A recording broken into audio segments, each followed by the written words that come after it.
Mang'ombe kama mteja wetu. Alianza kuwekeza gari yake mwaka 2024. Alipata gari yake mwaka 2025, hiyo ilikuwa ni gari yake ya kwanza, na tulileta wenyewe sisi huku Kahama, na tulivyomkabidhi pia alikuwa na bosi wake, na hisi bosi wake kama yuko hapa anaweza akawa ni shuhuda.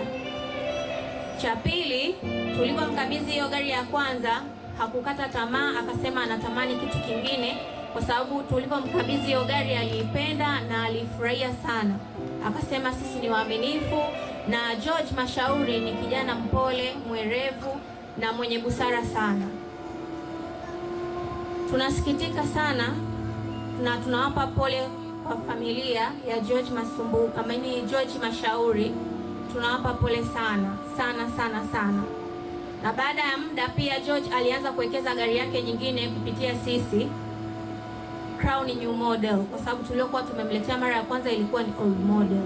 Kwa hiyo alianza tena kuwekeza kidogo kidogo gari yake nyingine, na tunaumia sana kwa sababu siku ya mwisho anayetuma muamala wake kumbe ndio ilikuwa anatuaga. Ilikuwa ni tarehe 30 mwezi wa 5.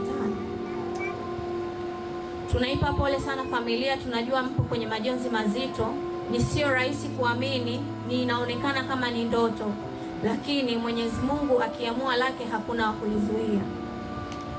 Roho za wa marehemu wakapate rehema na wakapumzike kwa amani. Bwana ametoa na Bwana ametoa, jina lake lihimidiwe.